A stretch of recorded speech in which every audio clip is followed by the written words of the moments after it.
साथियों, नमस्कार। इसके पहले हमने आपको सम और विषम भिन्न के वीडियो प्रसारित किए थे और वीडियो प्रसारित होने के बाद कुछ लोगों ने फिर से सम और विषम भिन्न की जानकारी हमसे पूछी गई थी और उन्होंने ये भी बताया था कि बच्चों को सम और विषम भिन्न के बारे में जानकारी में सम भिन्न और विषम भिन्न क्या होता है, ये बहुत सारी चीज़ें उनको अभी नहीं मालूम है, तो उसके बारे में हमको जानकारी दी। तो साथियों, आज के वीडियो में हम आपको सम और विषम भिन्न में समानता और असमानता के क्या कारण है और सम भिन्न और विषम भिन्न को किस प्रकार से पहचाने और इस प्रकार से पहचाने कि उसको देखते से उनको ये समझ में आए कि ये सम भिन्न और ये विषम भिन्न।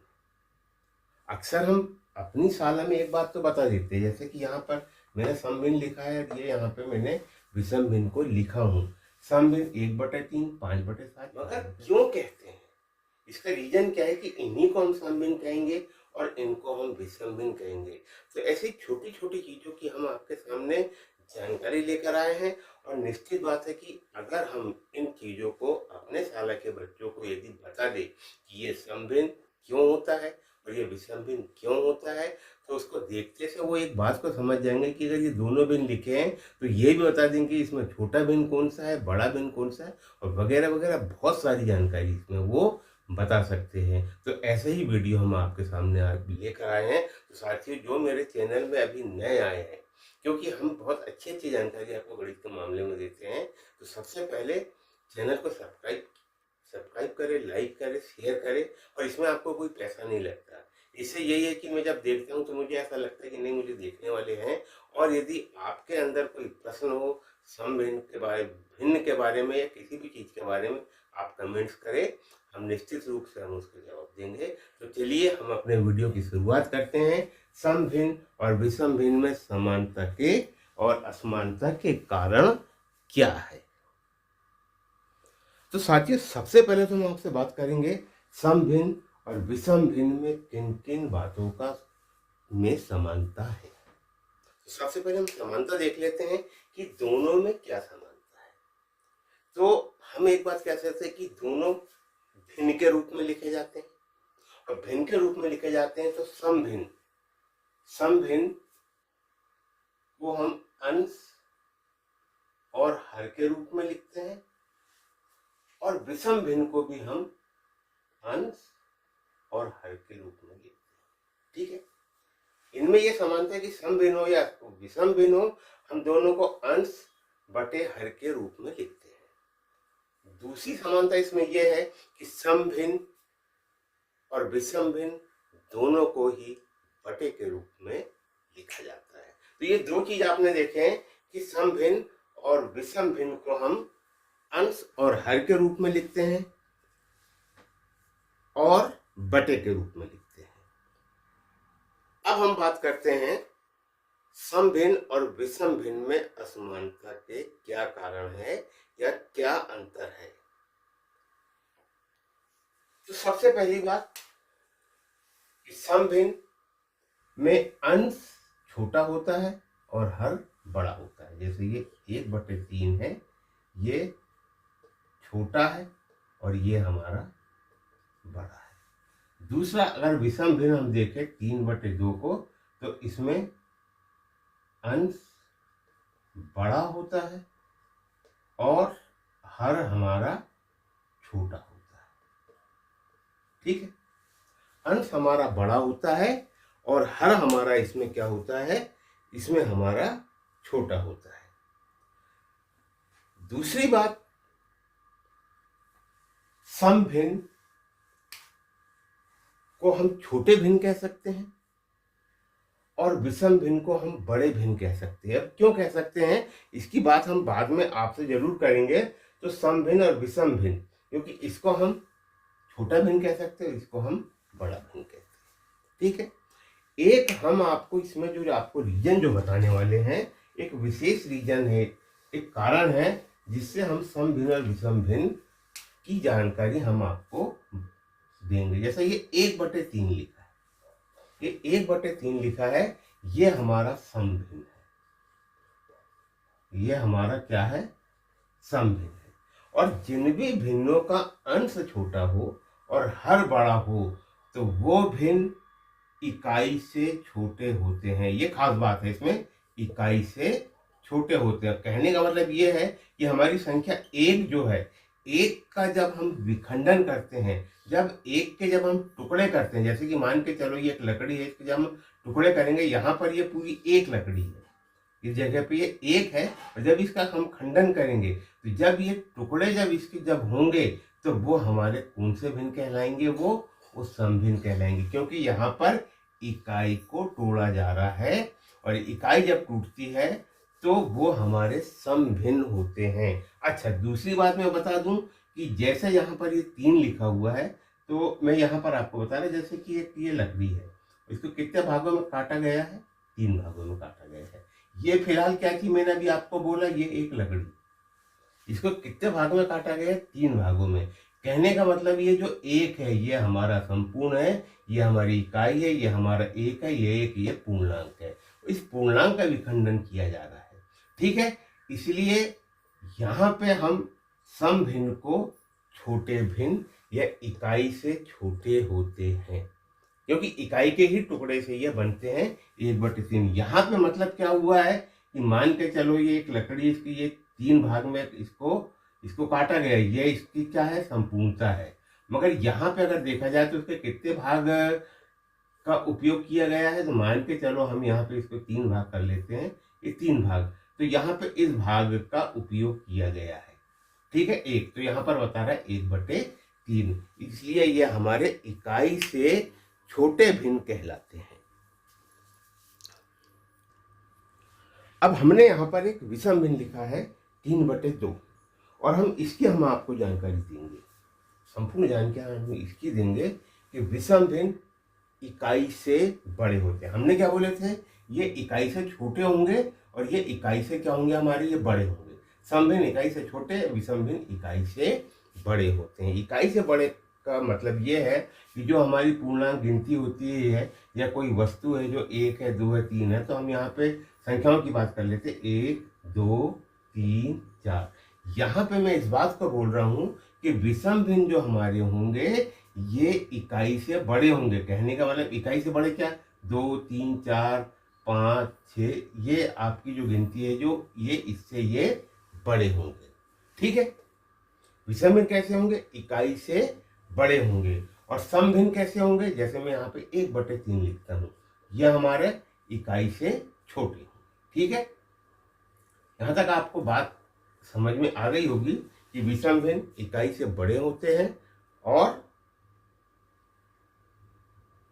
इसमें खास बात क्या है कि विषम भिन्न के अंदर, अब दूसरी बात यह है, क्योंकि हम यहाँ पे अंतर बता रहे, विषम भिन्न के अंदर एक पूर्णांक,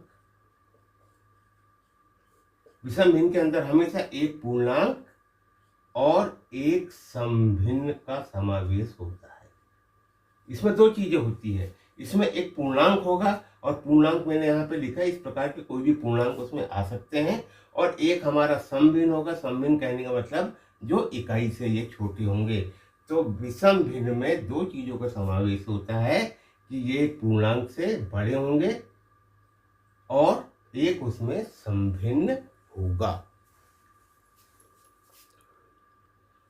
अब इसके बाद आपको एक बात तो समझ में आ गई कि समभिन्न और विषम भिन्न ये इकाई से छोटे होंगे, ये इकाई से बड़े होंगे, इसलिए इसको हम छोटा भिन्न कह सकते हैं, विषम भिन्न को हम बड़ा भिन्न कह सकते हैं, ठीक है। यहाँ तक आपको बात समझ में आ गई।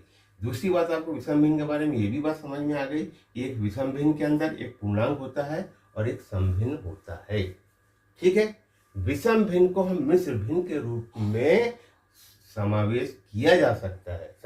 विषम भिन्न का मिश्र भिन्न के रूप में समावेश किया जा सकता है, मगर सम भिन्न का मिश्र भिन्न के रूप में समावेश नहीं किया जा सकता है या नहीं बनाया जा सकता है। तो ये हमने सम भिन्न और विषम भिन्न की आपको जानकारी दिए थे। चलिए इसके बाद हम चित्र के माध्यम से आपको जानकारी देते हैं कि सम भिन्न और विषम भिन्न के चित्र को अगर निरूपित करें तो हम किस प्रकार से करेंगे। अभी तक हमने आपको सम भिन्न और विषम भिन्न में समानता क्या है, असमानता क्या है और इसके कारण क्या है। अभी तक हम ये समझते थे कि इसका अंश छोटा है, हर बड़ा है तो इसको हम समभिन्न बोलेंगे। मगर यहाँ आपको एक बात जो मैंने बताया था कि समभिन्न हमेशा इकाई से छोटे होते हैं और विषमभिन्न इकाई से बड़े होते हैं। और कैसे बड़े होते हैं, क्यों होते हैं, हम चित्र के माध्यम से देखेंगे तो ये बातें हमको समझ में आ जाएगी। तो हम सबसे पहले तो समभिन्न का एक चित्र बनाते हैं, चित्र निरूपित करते हैं और उसमें हम देखते हैं कि समभिन्न क्या है। तो यहाँ पर मैं आपको एक जानकारी बता दूं कि ये जो 5 लिखा हुआ है, ये जो हर है हमारा, ये क्या है हमारा, ये हमारा हर है। और ये हर कोई एक वस्तु है। ये हर हमारा क्या है, ये कोई एक वस्तु है। और एक वस्तु जो है पूरी, वो शायद 5 भागों में बांटी गई। चलो हम यहाँ पे उसके 5 भाग बनाते हैं।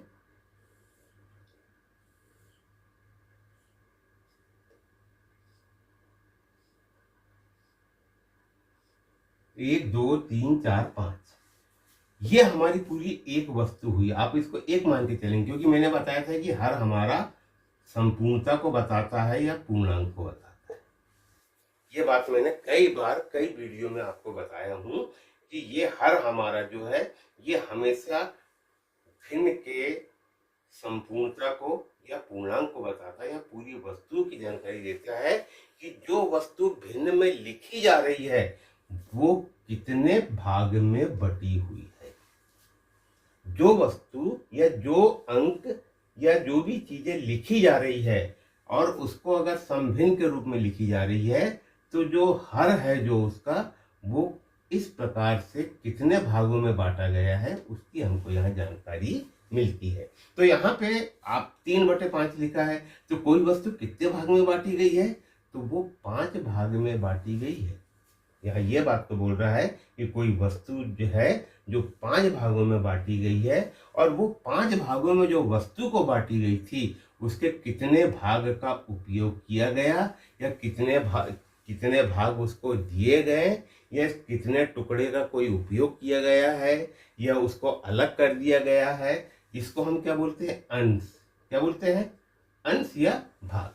तो हम यहाँ देख रहे हैं कि 3 भाग का उपयोग किया गया है। ये 3 भाग किसी को दे दिया, ये हमारा 1 भाग हो गया, ये हमारा 2 भाग हो गया, ये हमारा कितने भाग हो गया, ये 3 भाग हो गया। इस प्रकार से जिसको हमने निरूपित किया, ये क्या हो गया, कितने भाग का उपयोग किया गया, 3, और टोटल भाग कितने हैं, 5।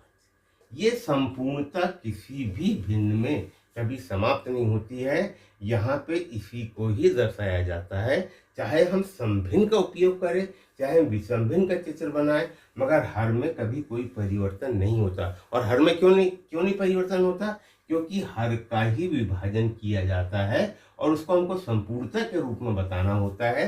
इसीलिए हमेशा हर हमारा, चाहे वो समभिन्न हो, चाहे वो विषमभिन्न हो, चाहे वो मिश्र भिन्न हो, या जो भी हो, उसको इसी प्रकार से दर्शाया जाता है और इसको कभी बदला नहीं जाता। तो यहाँ तक कि आपको समभिन्न की तो जानकारी हो गई है कि समभिन्न का चित्र हम कैसे बनाएंगे, ये 1 से छोटे होते हैं तो कैसे होते हैं। अब हम आपको जानकारी विषम भिन्न की देते हैं, और विषम भिन्न से मिश्र भिन्न में परिवर्तन कैसे किया जाएगा आप ये भी देखेंगे। अभी आपने समभिन्न के बारे में पूरी जानकारी देख लिया कि विषम भिन्न लिखा हुआ है 8/5। अब हम थोड़ी सी इसकी बात करते हैं। थोड़ी देर पहले मैंने आपको समभिन्न के बारे में बताया था कि हर हमारा संपूर्णता को व्यक्त करता है। ये क्या बताता है, संपूर्णता बताता है किसी वस्तु की, किसी अंक की, किसी भी चीज की। जैसे मैंने यहाँ पे भी गिनती लिखा था 1 2 3 4 5 6, ये यहाँ पे जो 5 है ये किसी चीज की संपूर्णता की जानकारी हमको दे रहा है कि कोई ऐसी वस्तु है जिसके कितने भाग किए गए हैं, 5 भाग किए गए हैं। वो वस्तु कितनी है, वो 1 है। मैंने अभी थोड़ी देर पहले आपको समभिन्न के बारे में बताया कि वस्तु कौन सी है, वो 1 है, और उसको कितने भाग में बांटा गया है, तो उसको 5 भाग में बांटा गया है। 1 2 3 4, 1 2 3 4 5। ठीक है, एक वस्तु को कितने भाग में बांटा गया है, ये 5 भाग में बांटा गया है। इस बात को यहाँ पे बताया जा रहा है, इस बात की यहाँ पे संपूर्णता को व्यक्त किया जा रहा है। यहां तक बात आपको समझ में आ गई। अब हम बात करते हैं कि यहाँ पर जो हर है हमारा वो 5 है, और हमारे जो अंश के जो भाग हैं, ये अंश के जो भाग हैं वो कितने हैं? 8 हैं। ठीक है, अंश के कितने भाग हैं? 8 भाग है। तो यहाँ पे जो संपूर्णता हमको 5 जो बताई जा रही है, इसका मतलब ये है कि कोई एक वस्तु और इसमें शामिल की गई होगी। जैसे एक वस्तु कोई और होगी, 1 2 3 4 5। ठीक है, मतलब वहां पे कोई 2 वस्तु होगी। यहाँ पे इस बात को बता रहे कितनी वस्तु होगी? वहां पे 2 वस्तु होगी, जब भी हम 8 भाग को बांट सकते हैं। ठीक है, यहां तक बात आपको समझ में आ गई कि संपूर्णता जो बताई जा रही है वो 5 बताई जा रही है, और हमको जो अंश जो बताया जा रहा है वो 8 बताया जा रहा है। कहने का मतलब कि वहां पे कोई 2 वस्तु है। तो हम यहाँ पे चित्र बनाते हैं।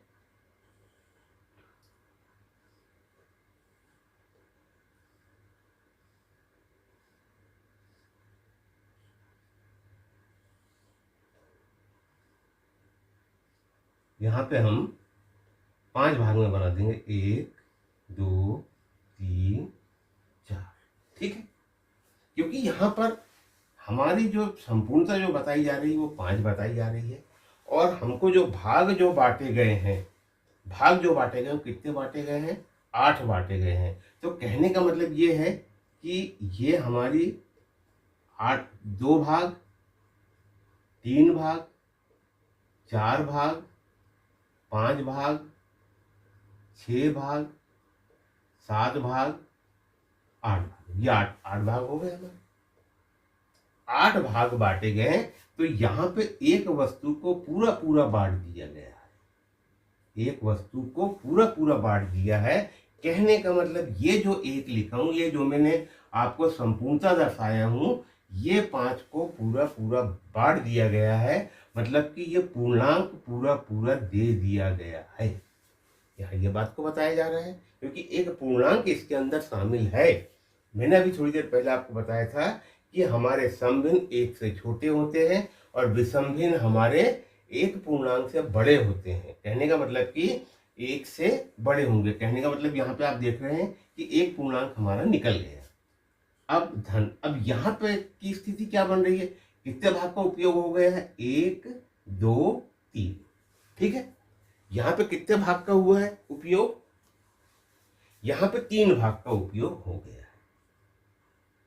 ठीक है, और संपूर्णता हमारी क्या होगी? थोड़ी देर पहले मैंने आपको बताया था कि कभी भी किसी भी भिन्न में, चाहे वो सम हो चाहे वो विषम हो, उसकी संपूर्णता कभी नहीं बदलती। कहने का मतलब ये जो हर जो लिखा होता है, ये हर कभी भी नहीं बदलता। तो वस्तु कितनी है? 1 2 3 4 5 वस्तु है। तो यहाँ पर कितना हो गया? ये 5 हो गया। कहने का मतलब कि विषम भिन्न 8/5 जो लिखा गया था वो सही मायने में क्या है? 1 सही 3/5। मैंने अभी थोड़ी देर पहले आपको बताया था कि सम भिन्न को मिश्र भिन्न के रूप में नहीं परिवर्तित किया जा सकता, मगर विषम भिन्न को किया जा सकता है। तो ये यहाँ पर हमने विषम भिन्न को एक पूर्णांक इसका अलग कर दिए। और एक बात और भी मैंने बताया था कि विषम भिन्न के अंदर एक पूर्णांक और एक समभिन्न होता है। तो ये हमारा एक पूर्णांक हो गया और 3/5 हमारा एक समभिन्न हो गया है। कहने का मतलब ये विषम भिन्न के अंदर 2 चीजों का समावेश होता है, एक पूर्णांक या संपूर्णता और एक हमारा समभिन्न। तो साथियों, समभिन्न और विषम भिन्न के बारे में ये हमारा तीसरा वीडियो है, और मेरे हिसाब से आपको ये पूरी जानकारी आज हो गई होगी कि समभिन्न क्या होता है, विषम भिन्न क्या होता है, और कैसे छोटे होते कैसे बड़े। अब आप वैसे यहाँ पे देख के बता सकते हैं। अगर मान के चलो ये 7/8 लिखा हुआ है, ये 7/8 लिखा हुआ है, और इसके बाजू में अगर मैं यहाँ पे 5/3 लिख दूं, और किसी बच्चे से हम बोले कि बताओ बेटा ये दोनों भिन्न में से छोटा कौन सा बड़ा कौन सा है, तो तुरंत देख लेगा कि हमने पढ़े थे कि ये समभिन्न इकाई से छोटे होते क्योंकि इसका अंश छोटा है, हर बड़ा है। कहने का मतलब ये छोटा भिन्न है। और 5/3 क्योंकि इसका अंश बड़ा होता है और हर छोटा होता है, तो ये हमारा बड़ा भिन्न कहलाएगा। तो कहने का मतलब कि ये हमारा छोटा है और ये हमारा बड़ा है। यहाँ देख के ही वो बस कम से कम सम और विषम भिन्न की इतनी जानकारी उसको हो जाएगी कि वो देख के बता देगा कि ये छोटा है और ये बड़ा है। सभी भिन्नों को नहीं बता पाएगा। अगर सम भिन्न और विषम भिन्न अगर उसके साथ में लिख दिया जाए तो तुरंत बता देगा कि कौन सा छोटा है कौन सा बड़ा है। और आगे की भिन्न की हम आपको और जानकारी देंगे कि सजातीय भिन्न, विजातीय भिन्न, छोटा भिन्न, बड़ा भिन्न, बहुत सारे जो भिन्न है उसकी जानकारी हम बाद में देंगे, क्योंकि ये ज़्यादा जरूरी था। ये अगर आपको समझ में आ जाएगा तो मेरे हिसाब से भिन्न की आपको संपूर्णता समझ में आ जाएगी। तो साथियों, आज का वीडियो कैसा लगा कमेंट्स आप अवश्य करें, और अगर आप मेरे चैनल में नए हैं तो साथियों इसको सब्सक्राइब जरूर करें। और मैं आपको बता दूं, अगर आप ये वीडियो को अभी देख रहे हैं तो हमारी प्लेलिस्ट में आप जाएंगे, उसमें हमने नेक्स्ट के पूरे 2021 के पूरे वीडियो डाले हैं, जो आज भी आपको 2024 में जो आपका एग्जाम होने वाला है उसमें बहुत लाभ वो देगा। सभी चीज़ें उसके अंदर समावेश है, तो आप उसको जरूर देखें। लर्निंग आउटकम और उसको किस प्रकार से पहली से 8वीं तक के हम किस प्रकार का विभाजन करेंगे, कैसे उसको करेंगे, वो सभी जानकारी उसके अंदर है। तो आप हमारे, या तो मेरे डिस्क्रिप्शन बॉक्स में इसके लिंक डाल दूंगा, तो आप नेक्स्ट के भी वीडियो इसमें देख सकते हैं। तो साथियों नमस्कार, धन्यवाद।